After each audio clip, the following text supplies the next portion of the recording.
regeneração. Cristo e caridade é o amor em ação. Grupo Espírita Regeneração. Meu nome é Emanuel, sou trabalhador da casa. Hoje é uma noite muito especial. Eu vi o pessoal comentando no chat, né? Que bom essa abertura. E durante o mês de abril a gente vai ter essa abertura, né? Maravilhosa. Hoje contando com a presença da nossa irmã Andréa Luz. Andréa, muito obrigado pela sua presença, por ter aceitado o convite e trazer seu talento, né? Para estar conosco. Andréa, ela é trabalhadora do Núcleo Espírita Gamaliel. Né? Fraternidade Espírita. Fraternidade, isso. Fraternidade Espírita Gamaliel. Fique em Jaboatão, né, Andréa? Jaboatão Centro. Jaboatão Centro. Esteve conosco hoje fazendo essa abertura. E no final, gente, no final ela volta, tá? Então, quando terminar a reunião, fiquem para escutar mais um pouco da nossa irmã Andréa. E para também completar a nossa noite, né?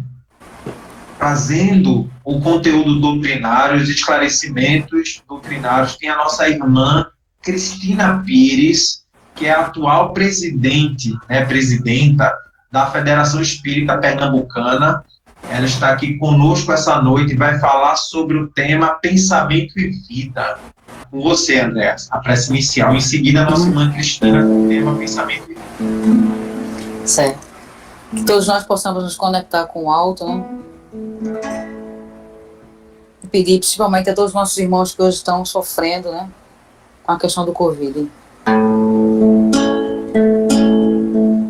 Jesus, no silêncio da prece, teus irmãos a ti pedem paz, para aliviar com todas aflições. Senhor, enxugai nosso pranto, precisamos do teu amor e sentir tua presença envolver nossos corações. Por isso, vem Jesus e ir ao teu encontro. Nós queremos te seguir e afastar o mal da terra e acabar de vez com a guerra e caminharmos juntos rumo à luz e ir ao teu encontro. Nós queremos te seguir e afastar o mal da terra e acabar de vez com a guerra e caminharmos juntos rumo à luz.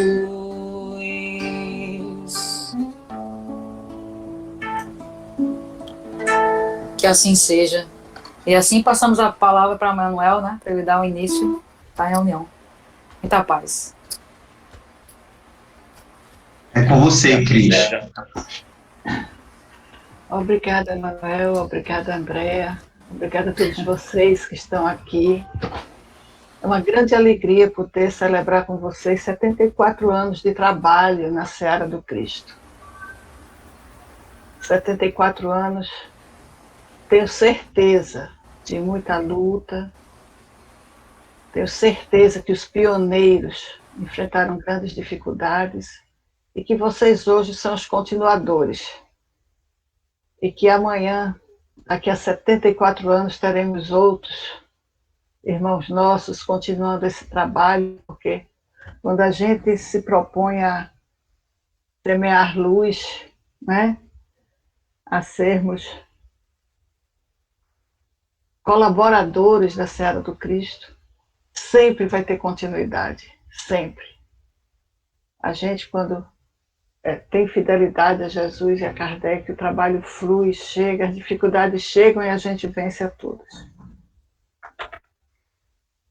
E essa música que André acabou de cantar diz muito isso, que é afastar o mal da terra, acabar de vez com a guerra. Não é só a guerra, vamos dizer assim, entre nações, essas guerras entre nós mesmos, né? E caminharmos juntos rumo à luz. Isso precisa fazer parte das nossas vidas. Mas o tema aqui, que nos foi pedido para comentar a noite de hoje, pensamento e vida. Tema extremamente atual, mas, por outro lado, muito vasto. Então, a gente vai, como a gente sabe que não sabe muito, a gente vai buscar com quem sabe, que a gente sabe que sabe muito, né? Quem?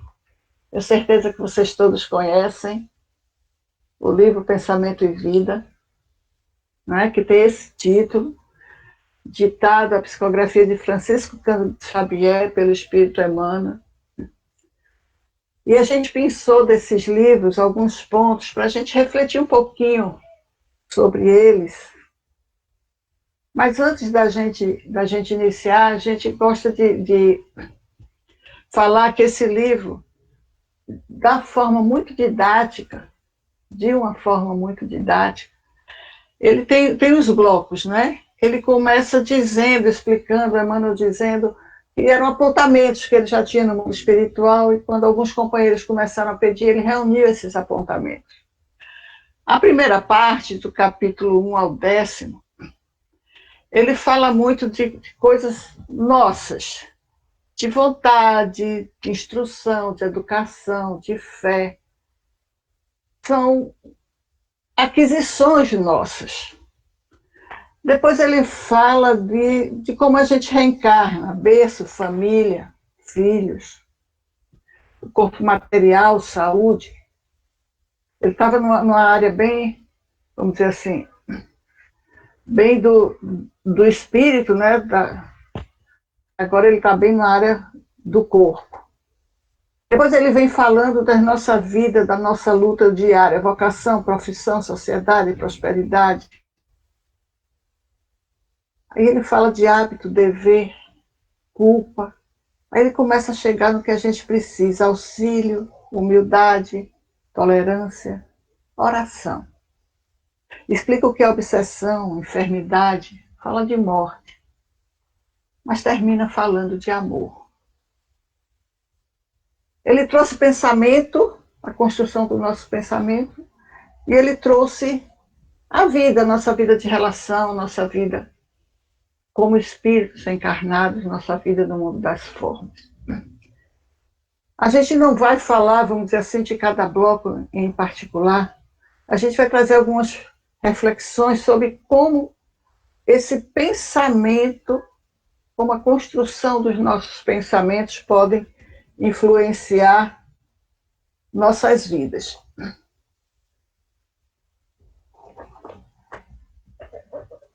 Tem uma historinha que o Humberto de Campos nos conta no livro Cartas e Crônicas, também psicografia de Chico Xavier, lá no capítulo, deixa eu ver se tem capítulo 16.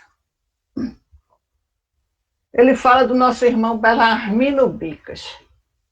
Não sei se vocês lembram. Quem já leu Cartas e Crônicas, quem não leu, o convite está feito. Quem leu pode ser que não lembre de Belarmino.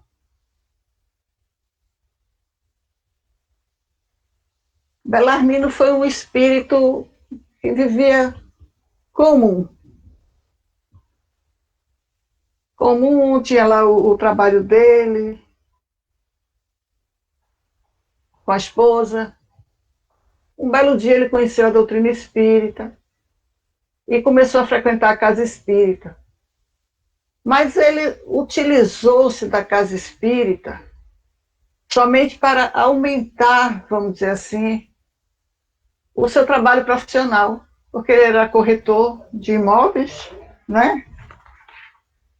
Ele vendia, alugava, fazia esse trabalho na época. E na casa espírita ele conheceu muita gente e, lógico, ele passou a ser aquela pessoa que ajudava todo mundo a encontrar seu imóvel. E isso foi muito bom para ele. Mas só que Belarmino desencarna. E quando chega no mundo espiritual, ele se surpreende bastante. Porque ele achava que 20 anos na casa espírita, né, ele já tinha granjeado assim, um certo status como espírito. E ele fica muito surpreso quando chega no mundo espiritual e ele percebe a dificuldade toda. Então ele chega para Humberto de Campos e pede a Humberto de Campos: conte o meu caso para quem esteja ainda carregando a bagagem do azedume.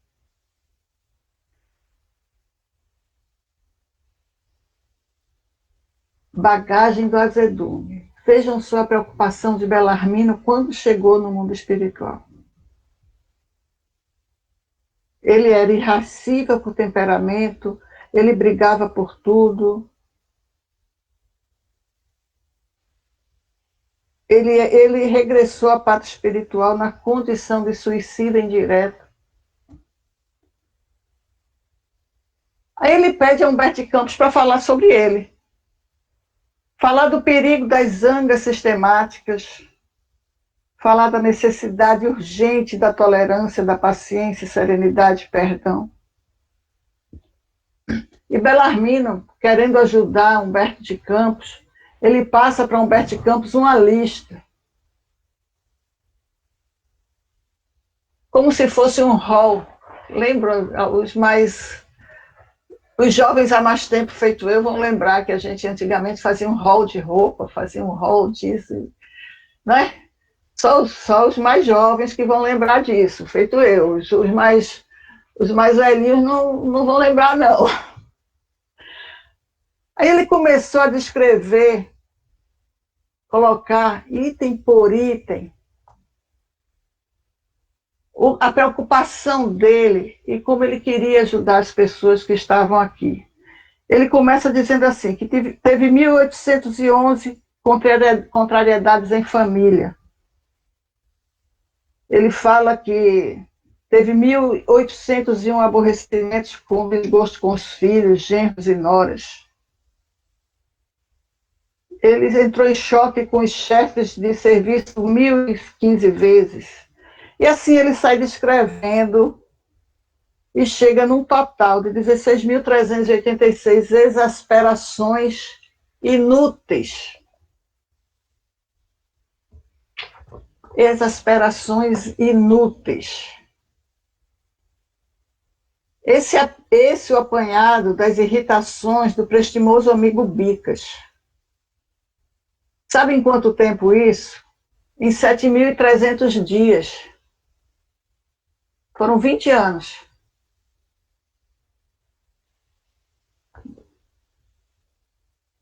De existência, e isso, tá certo? Nos últimos 20 anos da sua vida, que foi quando ele começou a notar essas coisas. Por que a gente começa falando de pensamento e vida com a história de Belarmino? Do nosso irmão Belarmino Bicas. Porque Belarmino foi encarnado como nós somos, como nós estamos agora encarnados. Um espírito que teve vontade de melhorar, conheceu a doutrina, se afeiçoou um pouco ao trabalho, mas não compreendeu o suficiente para melhorar ainda mais. Isso não quer dizer que ele não vai ter outras oportunidades, porque a gente já sabe que ele vai ter outras oportunidades. Mas a história de Belarmino, sempre que eu leio, me toca muito, porque, como a gente diz, como o jovem fala hoje, ele me representa. Ele brigava com o padeiro, ele brigava com o motorista do táxi, ele reclamava de tudo. A gente reclama hoje com operadora de telemarketing, a gente reclama com tudo. E nesses dias de pandemia, parece que estão se exacerbando em nós essas dificuldades de convivência com os irmãos dentro de casa, com as pessoas que convivem. O fato da gente estar pensando que está preso dentro de casa, e não é isso que está acontecendo, a gente está preservando a vida, não é? Diferente. Hoje eu fiquei muito feliz hoje de manhã, quando um companheiro nosso da federação saiu do hospital. Mas uma alegria geral na equipe toda, um companheiro muito querido.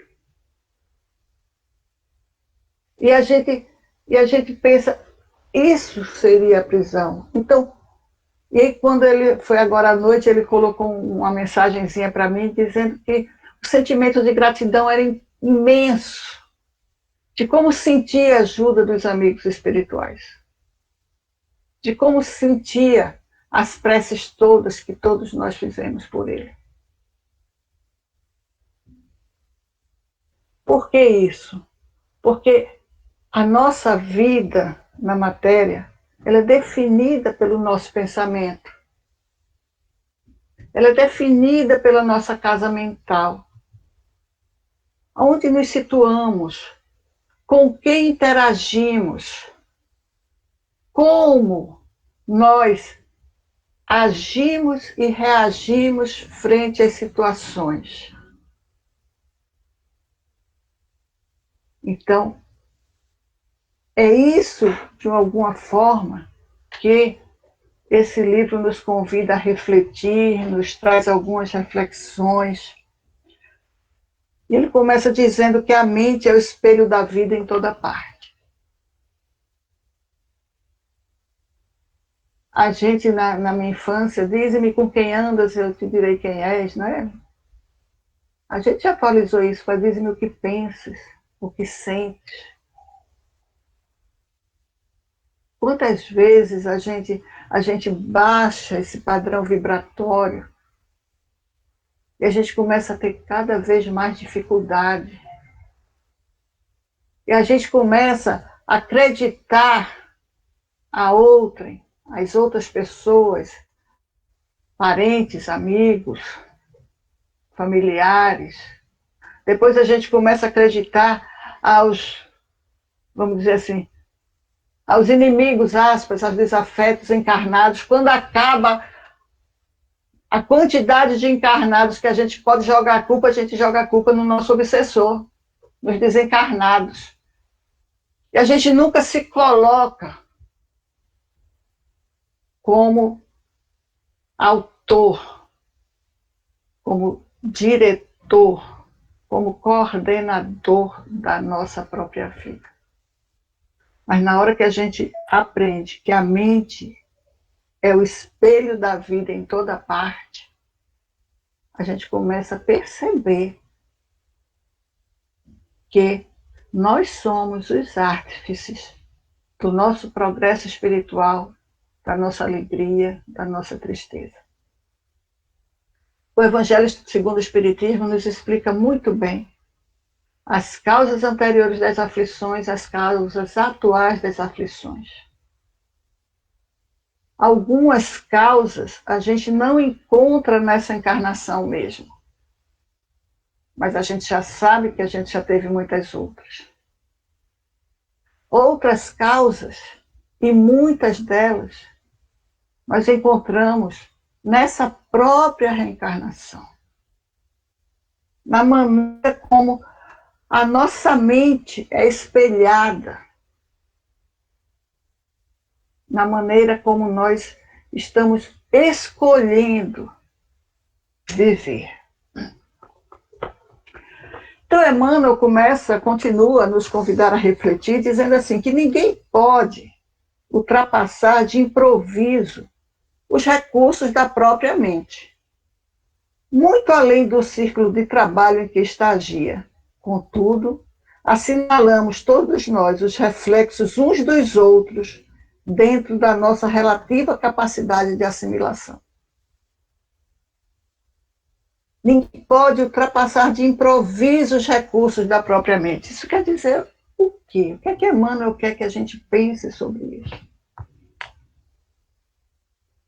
Que a gente não vai conseguir, da noite para o dia, virar espírito superior, evoluído. que a gente precisa, sim, tomar da charrua, como Jesus pediu, não olhar para trás, que a gente precisa procurar a porta estreita, a mais estreita que a gente conseguir passar e seguir por ela. E a gente começar a entender que todos nós, nesse espelhamento da mente, nesse reflexo, todos nós interferimos nas vidas uns dos outros. Por isso que Paulo diz que nós temos uma multidão de testemunhas, não só de encarnados, mas também de desencarnados. E por isso que os espíritos amigos, no livro dos Espíritos, nos dizem que os espíritos interferem muito mais nas nossas vidas do que nós imaginamos. E essa interferência não se dá, vamos dizer assim, por injunção, a maioria das vezes. Se dá por troca, por permuta. Casos de obsessões muito graves, uma mente comanda a outra. Mas isso só acontece quando antes disso, bem antes, você deixou passar todas as oportunidades de coordenar seu pensamento, de comandar a sua vida.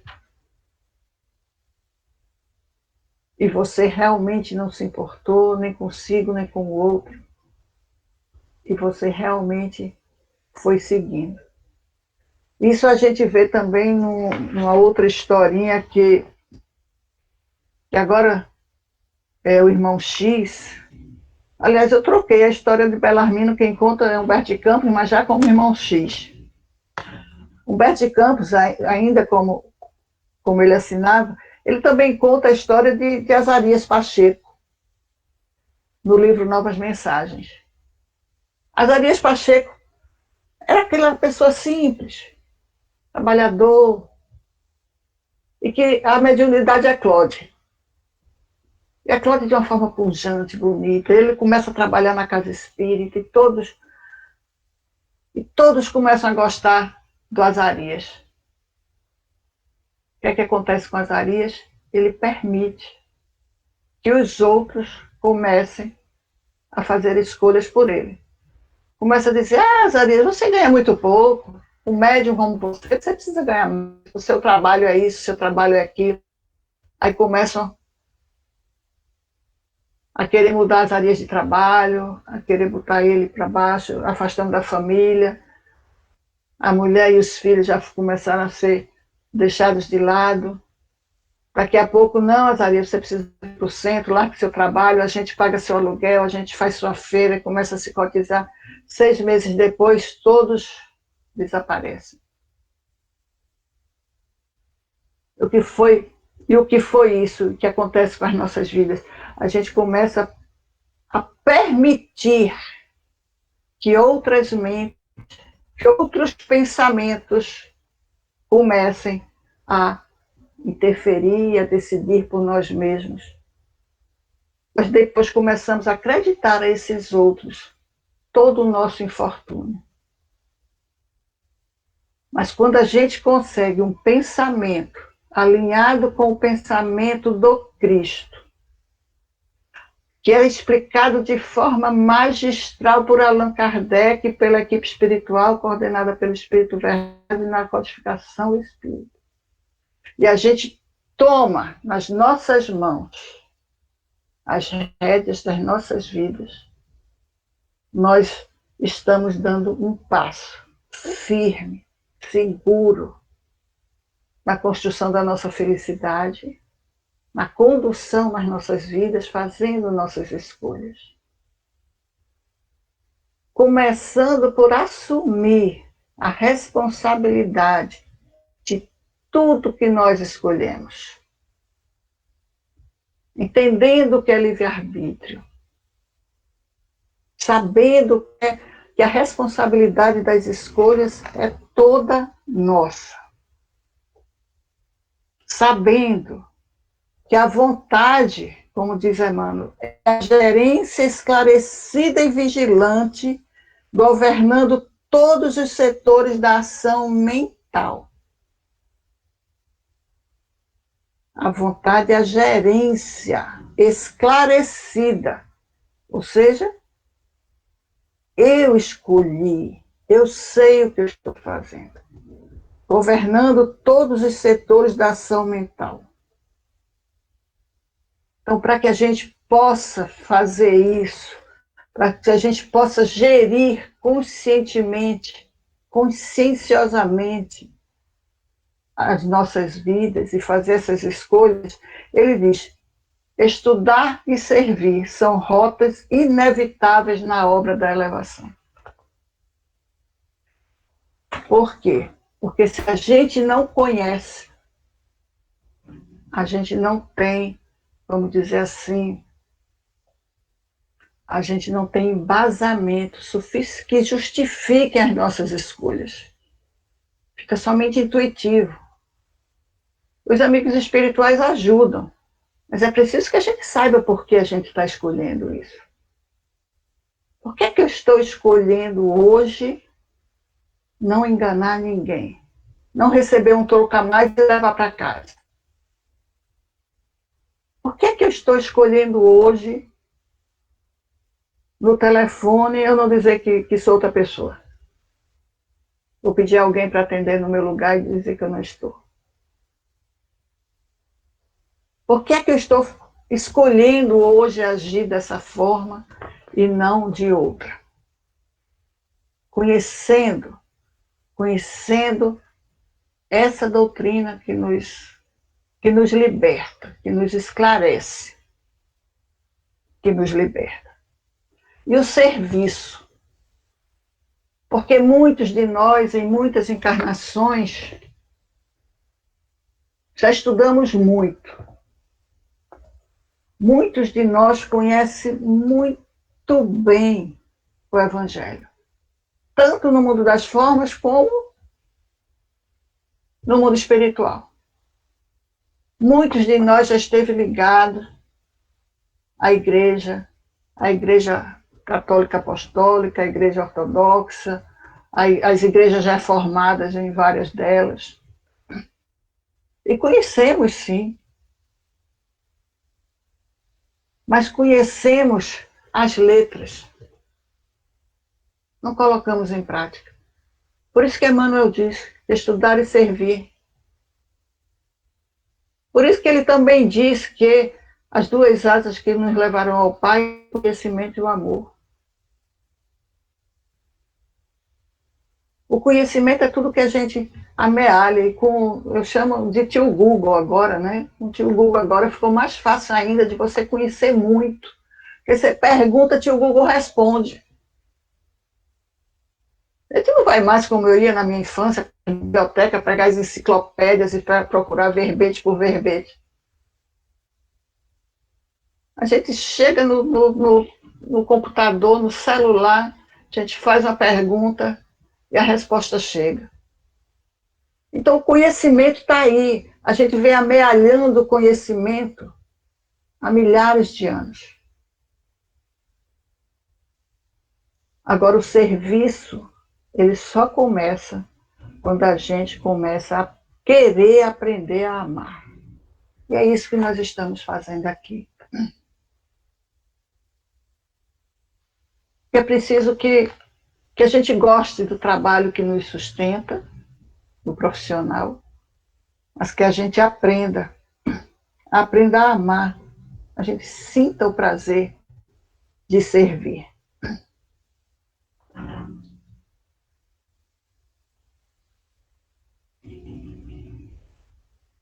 Emmanuel nos diz que hoje em dia a gente já reconhece que a lição de Jesus deve ser aplicada em todas as condições da vida, em todos os dias. Mas esse feito só poderá ser atingido por uma educação que nos ajude com o burilamento. Que burilamento é esse? Às vezes eu gosto de fazer um paralelo com as pedras brutas. Às vezes a gente pega um cascalho no fundo de um rio e é preciso que a gente trabalhe muito aquele cascalho até a gente encontrar uma gema preciosa, às vezes ali dentro. Mas de todo o cascalho que tem no rio, poucos têm gemas ali dentro. É como se nós fôssemos essa pedra preciosa. Mas somente nós mesmos podemos nos burilar, tirar essas cascas, até que a gente possa fazer brilhar nossa luz como Jesus pede, aprendendo, estudando, servindo, aprendendo mais, servindo mais, colocando em prática. Tirando da letra tudo aquilo que dificulta a caminhada. O Evangelho de Jesus, se a gente não conseguir vivenciá-lo, a gente está somente adiando, adiando. E a gente já vem fazendo isso há algumas encarnações. Por isso que eu imagino que nessa encarnação nós escolhemos ser espíritas. Porque quando a gente escolhe ser espírita, a gente começa a entender que sem ação a gente continua parado. Sem ação a gente não segue adiante. É uma outra historinha que eu não me lembro mais em que livro está, do Joaquim Sucupira, que chega no mundo espiritual todo enferrujado, e ele tenta pedir ajuda, não consegue ajuda, até que um dia alguém consegue ajudá-lo.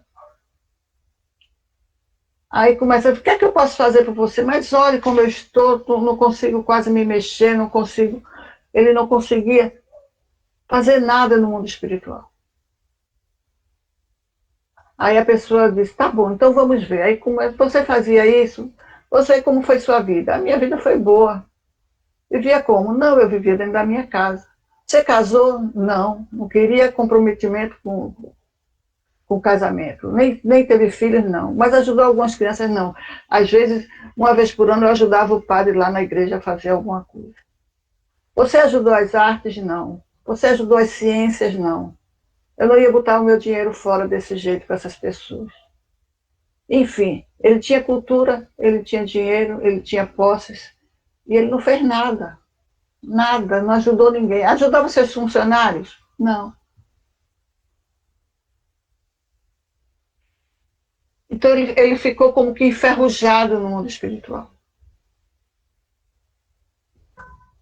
E Emmanuel nos convida a pensar e agir. Pensamento e vida. É a gente conhecer a doutrina espírita e viver a doutrina espírita em ação.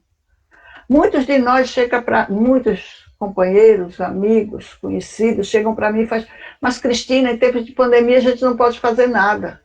Pode. E muito. Mas como se eu não posso ir ajudar ninguém? Pode.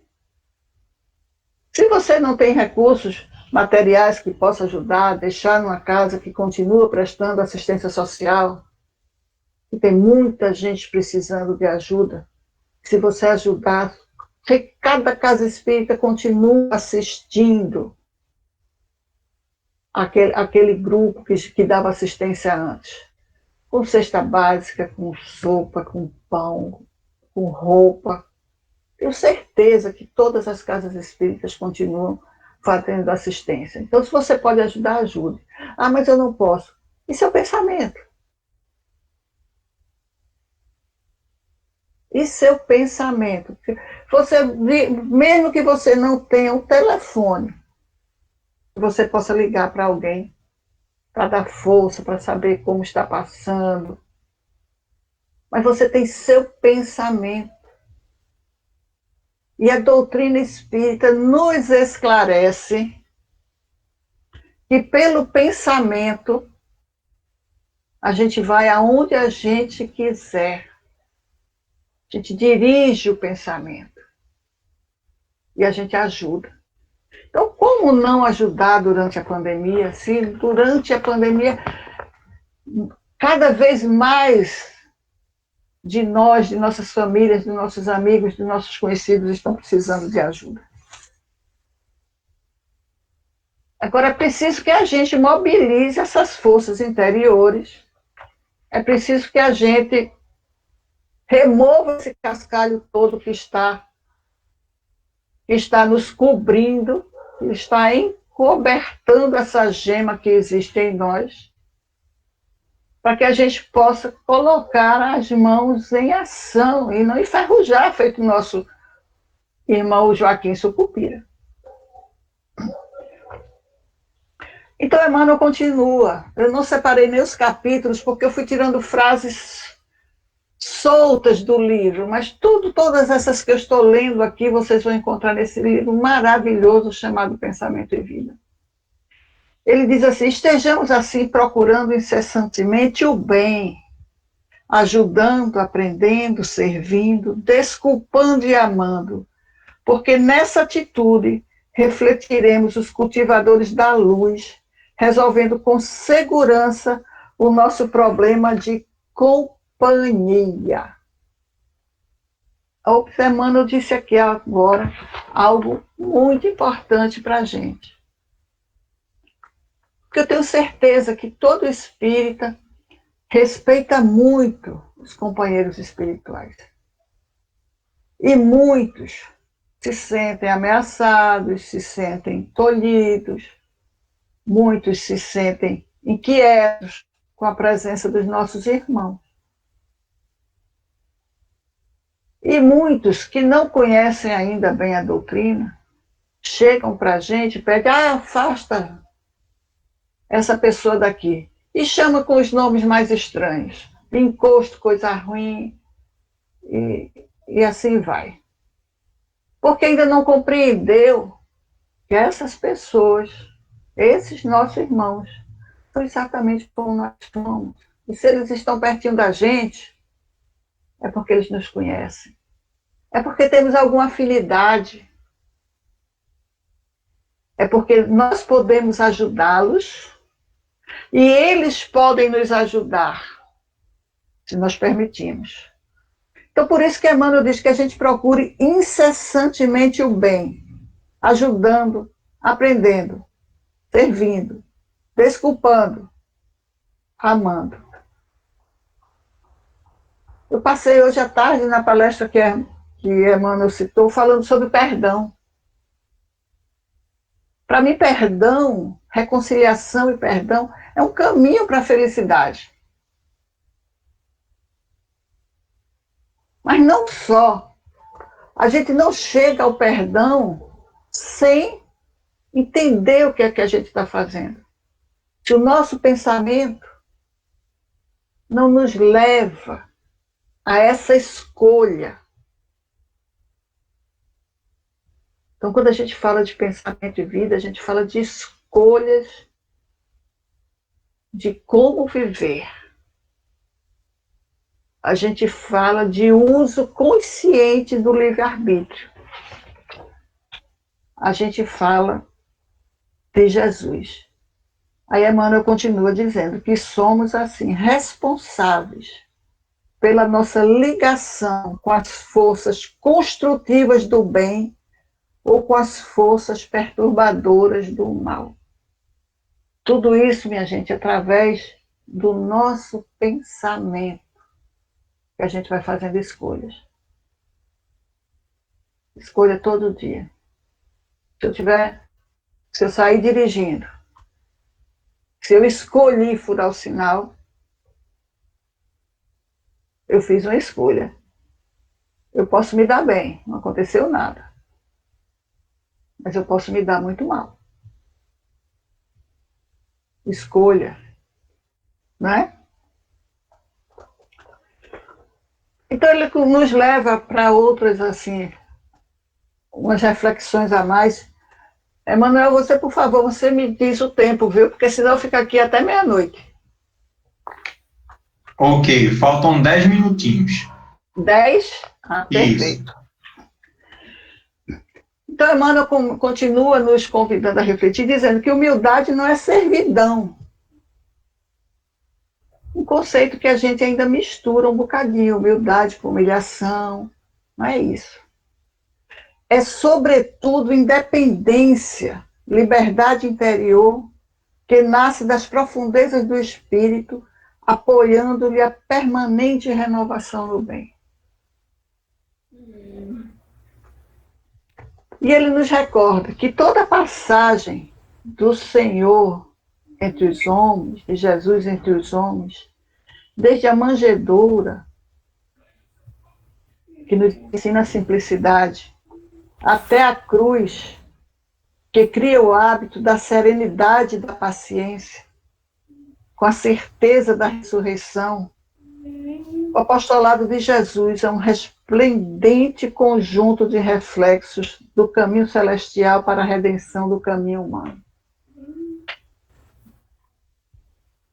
No Livro dos Espíritos, quando Kardec pergunta quem poderia ser nosso modelo e guia, os Espíritos dizem Jesus. Só Jesus. E quando eu comecei a falar na federação, há muitos anos atrás, não me perguntem, por favor, quantos anos. Certa feita eu disse para um grupo que ia tomar passe, que a gente precisava imitar Jesus.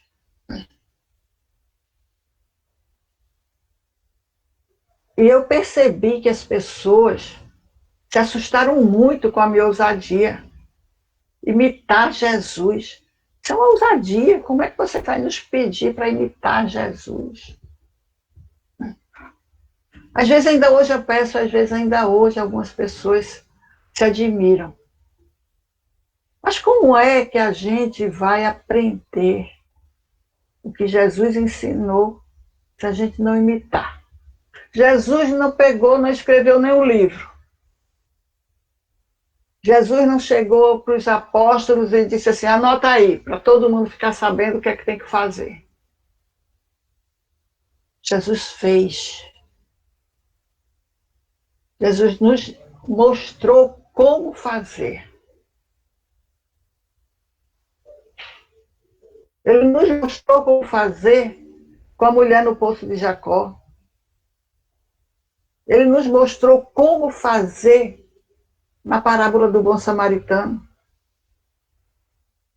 Quando o samaritano é aquele que usa da compaixão e socorre aquele que estava caído no caminho. Porque os outros que conheciam na teoria não tinham a prática de socorrer e de ajudar, não conseguiam colocar em prática aquilo que diziam. Então eu preciso imitar Jesus, mesmo que eu saiba que a distância entre mim e ele, a distância espiritual é quase infinita. Mas foi assim que ele mostrou como fazer. Na pescaria com Pedro, que não tinha pescado peixe nenhum, ele queria descansar um pouco. E vão voltar, mas joga a rede. Mas, Senhor, não tinha peixe nenhum. Mas joga a rede. Insiste, persiste. Não desiste, joga a rede e vem muito peixe. Quando ele vai conversar com Marta e Maria, que uma fica soberbada querendo fazer as coisas de casa, servir, botar prato, tirar prato, limpa. E a outra fica lá, simplesmente escutando para aprender o que é que Jesus tinha a dizer. Então a gente precisa aprender com Jesus. Porque aprendendo com Jesus a gente vai conseguir manter a nossa tela mental em sintonia com os amigos espirituais. E imitando Jesus, a gente vai colocar em prática a maneira de amar que ele nos pede. Não é para a gente, nos dias de hoje, quando a gente diz, somos todos irmãos, isso, eu não vou pegar aquele agressor ali da rua, que fez algum mal, que machucou alguém, e não vou trazer para dentro da minha casa. Mas eu posso ajudá-lo. Uma pessoa muito querida do meu coração, há muitos anos atrás, eu estava num grupo de estudo, tinha tido um assassinato que a imprensa estava explorando muito aqui em Recife. E a pessoa disse para mim, essa pessoa merece morrer. Aí eu virei para a turma toda assim e perguntei, quem aqui já fez uma prece por esse malfeitor? Ninguém tinha feito. O que Jesus faria? Uma prece. Ele ia estender a mão. Ele ia ajudar. Não é para botar dentro de casa. É para ir pelo pensamento e pedir aos espíritos amigos que podem ajudar. Então eu separei somente uma frase de Bezerra de Menezes, do livro Espírito da Verdade, para a gente concluir, que diz assim: para extinguir a chaga da ignorância que acalenta a miséria, para dissipar a sombra da cobiça que gera a ilusão, para exterminar o monstro do egoísmo que promove a guerra, para anular o verme do desespero que promove a loucura, e para remover o charco do crime que carrega o infortúnio, o único, diz Bezerra, o único remédio eficiente é o Evangelho de Jesus no coração humano. Pensamento e vida é isso. É a gente trazer o Evangelho de Jesus para a nossa vida e pautar a nossa vida segundo os seus ensinamentos. E a doutrina dos Espíritos vem exatamente para nos ajudar a colocar em prática esses ensinamentos. Nos explicando, nos ajudando a entender pela lógica, pela razão, os ensinamentos de Jesus. Então, nesse domingo de Páscoa, que já está quase no final, em que os cristãos celebram, cada um à sua maneira, nos seus vieses, né?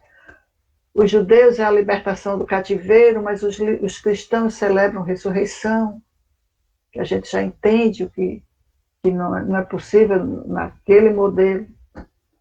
Mas nós espíritas podemos lembrar esse dia como um dia de renovação, um dia em que a gente assume novamente o compromisso com o nosso divino amigo de trabalhar para melhorar, de tirar o nosso cascalho para fazer brilhar a nossa luz. Que ele disse que nós poderíamos fazer brilhar a nossa luz e que poderíamos fazer muito mais do que ele fez. Então que Jesus continue a nos abençoar todo dia, abençoe todos vocês, as famílias de vocês, que todos vocês sintam essa alegria imensa de ser espírita, não na teoria, mas de tomar da charrua sem olhar para trás. A vocês todos, um grande abraço. E todos os que fazem a Federação Espírita Pernambucana, estamos à disposição de vocês, de portas e corações abertos. Que Jesus nos abençoe a todos. Muita paz. Se eu pudesse conversar com a sua alma, eu diria, fique calma, não é só você que sente assim. Não é que você seja estranha, é que você é estrangeira e seu lar não é aqui. Lá no céu um dia tudo se encaixa e o que hoje te inquieta não vai mais te preocupar. Você vale mais que o mundo inteiro, e por toda a sua espera, Deus vai te recompensar. Calma, calma, não te preocupe, tenha calma. Calma, calma, eu dedico esse refrão pra tua alma. Calma, calma, não se preocupe, tenha calma. Calma, calma, eu dedico esse refrão pra tua alma.